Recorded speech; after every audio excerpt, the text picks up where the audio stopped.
안녕하세요. 저는 40대 중반의 유부녀입니다. 사람은 사람 덕분에 행복하고 사람 때문에 고통받는다고 하던데 최근에 제가 그걸 정말 뼈저리게 느꼈어요. 사람 하나 잘못 들인 탓에 가족이 풍비박산 났거든요. 그렇게 화목하던 가족이 이제는 서로 얼굴을 보기는커녕 연락조차 하지 않는 사이가 되었고, 저도 남편과 이혼까지 하지는 않았지만 서로 얼굴만 보고 지내는 사이가 되었네요. 그렇게 되는데 정말 얼마 걸리지도 않았어요. 저희 가족이 풍비박산난 기막힌 사연 여러분께 들려드리고자 합니다. 저는 평범한 가정주부였습니다. 남들처럼 20대 후반에 소개팅으로 만난 남편과 결혼해서 아이 둘을 낳고 잘 살고 있었죠. 저는 전업주부였지만 남편의 수입이 적지 않아 제법 여유로운 생활을 할 수 있었습니다. 시댁도 마찬가지였어요. 아버님이 젊으셨을 때 사업으로 큰 돈을 벌어두신 터라 경제적인 어려움이 전혀 없었죠. 다만 그런 시부모님께도 걱정이 하나 있었습니다. 바로 작은 도련님의 결혼 문제였어요. 남편과 나이 차이가 좀 있는 작은 도련님은 어렸을 때부터 이것저것 하는 일이 많았죠. 정확히는 하고 싶어하는 일이 많아서 공부는 뒷전이고 늘 다른 일에 한눈을 팔았어요. 우직한 제 남편과는 정말 다른 성격이었어요. 어느 때에는 기타를 배우겠다고 나서더니 아침부터 저녁까지 기타만 붙들기도 하고, 또 어떤 때는 갑자기 그림을 그리고 싶다며 훌쩍 외국에 유학까지 다녀오기도 했습니다. 그 때문에 주변에서는 걱정이 많았죠. 특히 어머님은 저 녀석이 언제 제 밥벌이를 하고 결혼도 할는지 하시며 항상 걱정을 달고 사셨습니다. 그렇게 내키는 대로 살며 20대를 보낸 도련님도 30대에 들어서니 조금씩 정신을 차리기 시작하더라고요. 전에는 돈벌이고 뭐고 그냥 하고 싶으니까 한다는 느낌이었는데, 그나마 30대가 되니 이왕이면 돈이 되는 쪽을 고르기 시작한 겁니다. 그래봐야 평범한 사람들과 비교하면 여전히 정신없기는 마찬가지였지만, 그래도 우리 식구들은 다만 몇 푼이라도 자기 힘으로 돈을 벌기 시작한 도련님이 기특하기만 했습니다. 그렇게 조금씩 정신을 차리던 도련님은 30대 중반에 사업을 시작했고 의외로 빠르게 자리를 잡더군요. 무슨 공연기획이라는 사업인데 자세히 알지는 못하지만 먹고 살만한 정도는 되는 것 같았어요. 도련님이 자리를 잡고 나니 가족들의 걱정은 단 하나. 도련님의 결혼만 남게 되었습니다. 도련님도 같은 생각이셨는지 그때까지는 여자는 생각도 하지 않던 사람이 만나는 사람이라며 하나둘 여자를 데려오기 시작하더라고요. 그러던 어느 날 도련님이 자신 있는 얼굴로 결혼할 사람이라며 여자 하나를 데려왔습니다. 연락을 받고 미리 시댁에 모여있던 가족은 도련님이 데려온 여자를 보고 다들 혼비백산했어요. 데려온 여자가 풍기는 분위기가 뭐랄까, 새끼가 흐른다고 해야 될까요? 하나하나 뜯어보면 뛰어나게 예쁜 얼굴은 아닌데 전체적으로 풍기는 분위기가 정말 야릇했습니다. 차림새도 옷만 보면 하나도 야할 게 없는 수수한 블라우스에 스커트인데 전체적으로 보면 어딘가 모르게 새끼가 흐르는 묘한 사람이었어요. 도련님은 여자와 자리에 앉자마자 이야기를 꺼내더군요. 저 여기 있는 미연이와 결혼하겠습니다. 결혼? 이렇게 갑자기? 네, 미연이야말로 제 운명이에요. 지금까지 기다렸던 것도 다 미연이를 만나기 위해서였던 거예요. 결혼한다니 잘된 일이지만, 그런데 미연씨 올해 나이가 올해 25이에요. 미연씨의 말에 가족 모두가 경악했습니다. 도련님의 나이가 37이니 딱 12살 차이, 띠동갑이었던 거죠.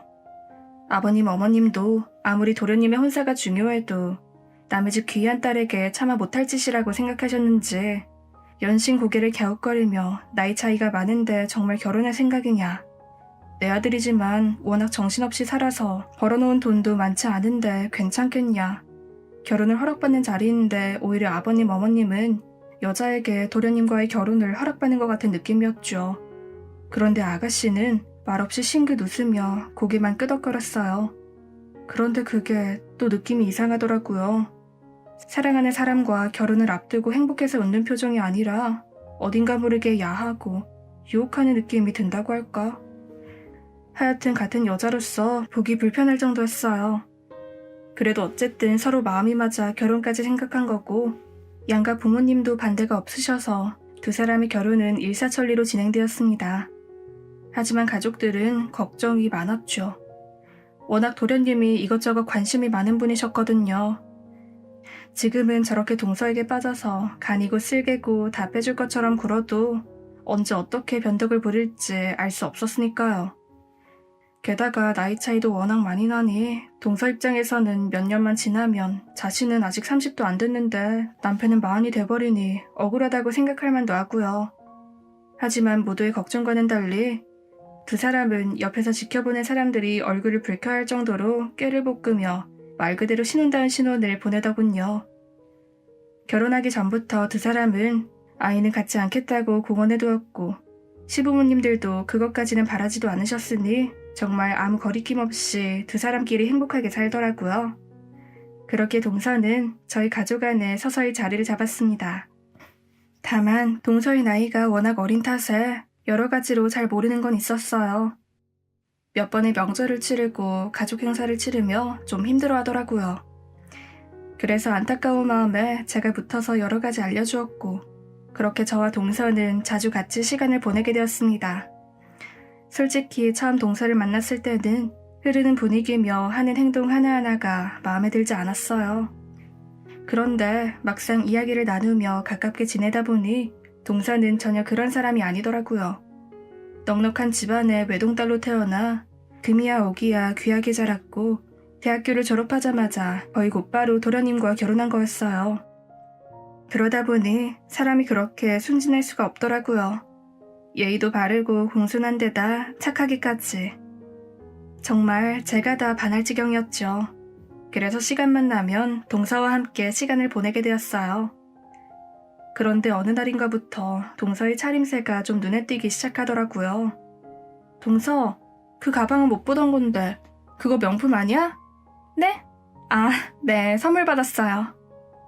선물? 도련님이 그 비싼 걸 선물로 주셨어? 제 물음에 동서는 대답 대신 빙긋 웃음을 짓더군요. 동서의 웃음에선 여전히 새끼가 흘렀지만 이제는 동서가 그런 사람이 아니라는 걸 알기 때문에 별 생각은 하지 않았습니다. 그런데 시간이 지나고 만나는 횟수가 늘어날수록 점점 더 이상하다는 생각이 들더라고요. 이름만 들으면 아는 고가의 명품이 하나둘씩 늘어가는데 도련님이 버는 돈으로는 도저히 그 많은 명품을 선물할 수가 없어 보였거든요. 그리고 어쩌다 가족끼리 모인 자리에서 유심히 살펴보면 도련님이 입고 있는 옷은 그저 그런 싸구려 옷들 뿐이었는데 동서의 옷은 죄다 명품이더라고요. 그래서 제 생각을 남편에게 물어봤어요. 여보, 오늘 동서가 입고 온 옷 봤어? 옷? 뭐 보긴 했지. 근데 옷이 왜? 왜긴 왜야. 동서가 입고 있는 옷 죄다 명품이잖아. 하나에 몇백만 원씩 하는 것들 뿐이던데? 아, 그랬어? 나야 그런 건 잘 모르니까. 하긴 당신은 그런 거 관심 없지? 근데 웃긴 게 뭔 줄 알아? 뭔데? 도련님 입고 있는 옷은 다 싸구려인 거 있지? 도련님은 동서가 아직도 그렇게 좋은가 봐. 뭐 그 녀석 하는 짓은 이해할 수가 없으니까. 남편은 처음에 흠칫 놀라는 것 같았지만 이내 별거 아니라는 투로 넘기더군요. 사실 저도 그때까지는 그게 무슨 대수겠나 하고 생각했어요. 오히려 동서가 도련님에게 사랑을 많이 받는 것 같아 보여서 은근히 질투가 나기도 했죠. 그런데 까마귀 날짜 배 떨어진다던가요. 남편에게 그런 이야기를 한 뒤로 동서의 차림새에 다시 변화가 있더라고요. 그 전에 저를 만나러 나올 때는 온통 명품만 입고 나왔는데 갑자기 그 좋은 옷들은 다 어디 두고 싸구려 옷을 입고 나왔더라고요. 그 모습이 하도 이상해서 무슨 일이냐고 물었죠. 그랬더니 사람들이 젊은 여자가 명품만 입고 다닌다고 흉을 보는 것 같아서 그랬다더군요. 동서의 말에 저는 코웃음을 치며 그건 다른 사람들이 괜히 부러워서 하는 소리라고 젊은 건 정말 순식간이니 할 수 있을 때 꾸미고 다니라고 했어요. 솔직히 그건 사실이잖아요. 명품이 없어서 못 입는 거지 있으면 누구나 그것만 입고 다닐 테니까요. 그랬더니 제 말이 용기를 얻었는지 동서는 다음부터 다시 명품을 입고 나왔어요. 그런데 문득 불길한 생각이 들더군요. 근거는 딱히 없지만 여자만의 감이라는 게 있잖아요. 남편에게 동서의 옷차림에 대해 이야기한 시기와 동서가 옷차림을 바꾼 시기가 겹치는 게 이상하게 마음에 걸리더라고요. 남편이 제 얘기를 듣고 도련님이나 동서에게 넌지시 옷차림에 주의하라고 했을 수도 있었으니까요. 그래서 남편에게 도련님 식구들한테 그 얘기를 했냐고 물었더니 깜짝 놀라며 손사래를 치더군요.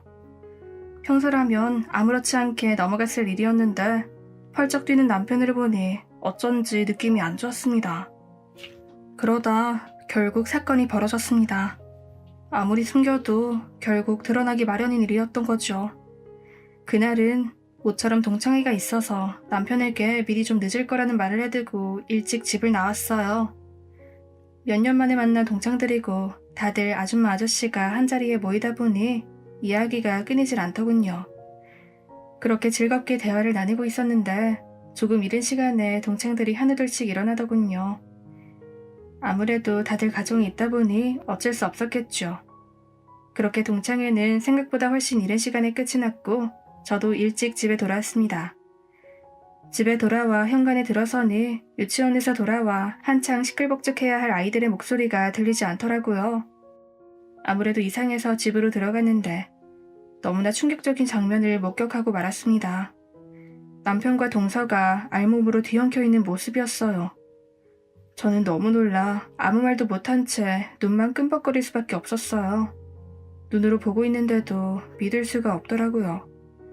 늘 우직하고 성실한 남편, 착하고 순진한 동서, 그 두 사람이 우리 집 침실에서 처음엔 당황해서 아무 말도 못하다가 서서히 분노가 차오르더군요. 그래서 침실 문을 벌컥 열었더니 그때야 저를 알아본 남편과 동서가 놀라서 입을 벙긋거리더라고요. 그 모습이 너무 기가 차서 그대로 집을 나와버렸습니다. 택시를 잡아타고 친정으로 가는데 저도 모르게 눈물이 줄줄 흐르더군요. 예상치 못한 모습에 너무 놀라기도 했고 또 남편이 동서와 붙어먹고 있었는데도 몰랐던 제 자신이 너무 한심하고 화가 나서 눈물이 났습니다. 남편과 동서의 불륜 장면을 목격하고 나니 동서가 보여주었던 행동들, 옷차림들이 다 문제가 있었다는 걸 깨달았어요. 자꾸만 늘어가는 명품, 간혹 남편과 마주칠 때 보여주었던 표정들, 전에는 아무렇지 않게 넘겼던 것들이 하나하나 다시 떠오르더라고요. 정말 분하고 서러웠습니다. 저는 그 길로 친정으로 가서 며칠간 마음을 추스른 뒤 다시 집으로 돌아갔습니다. 남편과의 이혼은 기정사실이지만 아이들이 마음에 걸렸거든요. 그리고 대체 어떻게 된 일인지 자초지종을 남편에게 추궁하고 싶은 마음도 컸고요. 집에 도착해보니 아이들은 시댁에 보내놓고 남편만 혼자서 절 기다리고 있더군요. 자기 친동생의 아내와 붙어먹은 남편의 얼굴을 보니 당장 펄펄 끓는 물이라도 한 바가지 퍼부어주고 싶었지만 꾹 참고 어떻게 된 건지 사정을 물었습니다. 하지만 남편은 무릎을 꿇고 자신이 죽을 죄를 지었다며 다시는 그러지 않을 테니 제발 한 번만 용서해달라고 싹싹 빌기 시작하더군요. 정말 어처구니가 없어서 용서할 게 있고 안 할 게 있지. 어떻게 그런 일을 저질러 놓고 용서해달라고 할 수 있는지. 저는 냉담한 표정으로 내가 그런 걸 봤는데 용서해달라는 말이 나오느냐. 어차피 이혼은 피할 수 없으니 괜한 짓 하지 말고 누가 꼬신 건지 언제부터 그랬는지 솔직하게 다 이야기해봐라 라고 이야기했죠. 하지만 남편은 제 물음에는 대꾸도 없이 그저 용서해달라고만 하는데 남편을 붙들고 물어봐야 소용없겠다는 생각이 들더군요. 그래서 곧장 동서를 찾아갔습니다. 동서는 담담한 목소리로 절 맞이하더군요. 저는 당장 뺨부터 때렸습니다. 내가 너한테 얼마나 잘했는데 네가 어떻게 이럴 수 있냐고 말이죠. 제 손에 맞아 붉어진 뺨으로 동서는 담담하게 있었던 일을 이야기하는데 저는 그 얘기를 듣고 넋을 놓을 뻔했습니다. 알고 보니 남편은 동서가 처음 인사를 왔던 날부터 동서를 좋아했던 것 같더라고요. 부모님께 인사를 드린 뒤 남편이 따로 동서에게 연락해서 만나자고 했더라고요. 그래놓고 동서가 말도 꺼내기 전에 고가의 명품을 선물하며 꿰어낸 뒤 덮친 거였습니다. 지금 그 말을 나보고 믿으라고? 너는 가만히 있었는데 남편이 널 꼬시고 덮친 거라고? 그게 말이 돼? 내가 아예 못 본 것도 아니고 너랑 남편이랑 알몸으로 뒹구는 걸 봤는데도 덕친이 많이 그런 거짓말을 해. 정말이에요. 저는 처음부터 아주버님과 그럴 마음은 티끌만큼도 없었어요. 하지만 아주버님이 자꾸 그러시니 마냥 거부할 수가 없어서. 너 지금 그걸 말이라고 해? 거부할 수가 없다니 그게 말이냐고. 그렇게 얼마간 실랑이를 벌였지만 봉선은 한결같이 같은 말을 반복하더군요. 자신은 가만히 있었는데 남편이 덮친 거고 자신은 거부할 수가 없었다고. 도무지 이해할 수 없는 말을 하는 동서 때문에 화가 머리끝까지 치밀어 올랐습니다. 그래서 남편과 도련님까지 연락해서 전부 시부모님 댁에 모이게 했습니다. 갑자기 한자리에 모인 가족들은 어리둥절한 표정이었습니다. 물론 남편과 동서는 잔뜩 주눅 들어 있었고요. 저는 가족들이 모두 모인 자리에서 제가 본 것과 동서에게 들었던 것들을 전부 이야기했습니다. 집안은 당연히 발칵 뒤집혔죠. 당장 불같이 화를 낸 것은 당연히 도련님이었습니다. 형이 어떻게 나한테 이럴 수가 있어? 내가 형한테 뭘 잘못했길래 이런 짓을 하냐고. 미안하다. 이게 미안하다면 끝일 일이야? 어떻게 재수씨랑 그런 짓을 할 수가 있냐고. 도련님은 남편의 멱살을 붙잡고 눈물을 뿌리며 원망했어요. 하지만 그 와중에도 동서에 대한 분노는 없더군요. 끝까지 자기 와이프는 잘못이 없다고 생각하는 것 같아 어처구니가 없더라고요. 도련님, 남편이 죽을 죄를 짓긴 했지만 남편만 죄를 지는 건 아니잖아요. 동서는 어떻고요? 그렇게 남편과 잠자리하며 남편이 준 명품들 몸에 두르고 다녔잖아요. 도련님이 사주지도 않은 옷들이며 가방을 들고 다니는 동서가 이상하지도 않았어요? 제 일침에 도련님은 꿀먹은 벙어리가 되더군요. 솔직히 남편이 잘못했지만 남편만의 잘못도 아니었는데 몸 팔듯 남편과 잠자리하며 명품을 몸에 드는 동서 탓은 전혀 하지 않는 도련님도 꼴보기 싫더라고요. 하지만 도련님은 끝까지 동서 편을 들었습니다. 그건 그렇다고 있는 것들을 안 입을 이유는 없잖아요. 그게 왜 이 사람 잘못이라는 겁니까? 형수님, 지금 설마 부부라고 형편 드시는 거예요? 편을 드는 게 아니라 사실이 그렇다는 거예요. 막말로 동서가 한 짓을 보면 몸 팔아서 명품 얻은 거 아니에요? 형수님, 말 조심하세요. 몸을 팔다뇨. 난장판이 따로 없었죠. 여전히 남편의 멱살을 붙잡고 흔드는 도련님, 아무 말 없이 고개만 푹 숙이고 있는 남편, 그리고 따로 떨어져 여전히 새끼 흐르는 순진한 얼굴로 바라보는 동서까지. 그 모습을 보고 있자니 내가 지금 뭐하는 짓인가 싶더군요. 그러다 우연히 시부모님의 얼굴을 보게 되었습니다. 어머님은 눈앞에서 벌어지고 있는 난장판에 말을 잇지 못하고 눈물만 흘리시더군요. 그런데 아버님의 표정이 조금 이상했습니다. 분명 난감해 하시는 것 같기는 한데 안타깝거나 황당해 하시는 것이 아니라 불편해 하시는 것 같았어요. 분명 눈앞에서 일이 벌어지고 있는데도 자꾸 시선을 다른 곳으로 돌리셨어요. 그래서 대체 무슨 일인가 싶어 아버님이 시선을 피하는 곳으로 따라가 보니 동서가 매서운 눈으로 아버님을 쳐다보고 있더군요. 그 순간 등줄기에 식은땀이 주르륵 흐르는 것 같더군요. 설마 그런 일은 아니겠지 라고 생각하면서도 아버님을 뚫어져라 쳐다보는 동서의 눈빛을 보니 차마 입에 담기도 어려운 더러운 일이 벌어지겠구나 라는 예감이 들었거든요. 잠시만요. 결국 동서가 입을 열었습니다. 그 입에서 대체 무슨 말이 나올지 너무나 두려우면서도 또 듣지 않을 수 없었습니다. 그런데 아버님은 왜 아무 말씀도 없으세요? 그러자 모든 가족의 시선이 아버님에게 쏠렸습니다. 하나같이 경악한 표정으로 말이죠.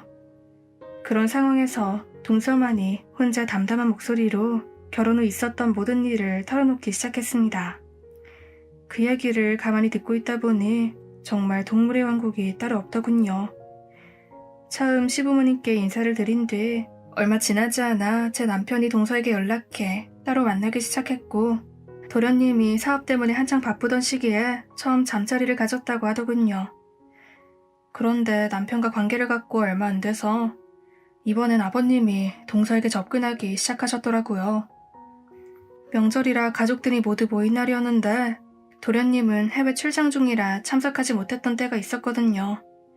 아버님은 그때 동서와 잠자리를 하셨던 겁니다.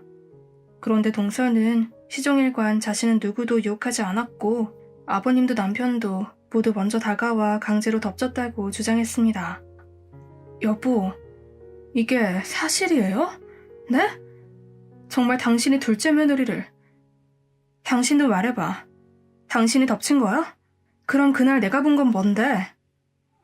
어머님과 저희 추궁에도 두 사람은 아무 말도 못하더군요. 결국 동서의 말이 맞았던 겁니다. 그러자 도련님이 아무 말 없이 동서의 손을 잡고 나갔고 집안은 말 그대로 풍비박산 나버리고 말았습니다. 어머님은 그 일이 있고 난 뒤 며칠을 알아 누우시다가 급기야 뇌졸중으로 쓰러져 입원하시고 말았습니다. 급하게 수술을 하시긴 했지만 연세도 있으신 데다 상태가 좋지 않아 한 달쯤 입원해 치료받으시다가 돌아가시고 말았죠. 저는 남편에게 이혼 소송을 했어요. 이혼의 귀책 사유가 명백했기 때문에 재산 분할과 양육권, 그리고 위자료까지 받아 집을 나왔죠. 남편은 다니던 회사에 재수 씨와 불륜을 저질렀다는 소문이 퍼지는 바람에 사람들의 눈살을 견디지 못하고 자진 퇴사했고요. 하지만 도련님은 동서와 이혼하지 않았습니다. 모든 것은 본능을 이기지 못하고 짐승처럼 동서를 덮친 아버님과 남편의 잘못이지 동서는 하나도 잘못한 게 없다면서 말이죠. 대신 가족과는 완전히 절연해버렸습니다. 지금 저는 이혼할 때 받은 돈으로 작은 꽃집을 운영하며 두 아이를 키우고 있어요. 전처럼 넉넉한 살림은 아니지만 그 전보다 훨씬 더 행복한 삶을 살고 있습니다. 지금도 그때 일을 생각하면 가끔씩 속이 답답하고 머리가 터질 것 같지만 시간이 지날수록 점점 나아지고 있어요.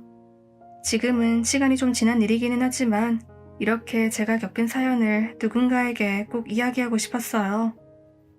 아버님과 전 남편이 짐승이었다는 건 명백하지만 동서는 과연 잘못이 없었던 건지 그냥 타고나기를 새끼 넘치게 타고난 탓인 건지 누군가에게는 꼭 물어보고 싶었거든요.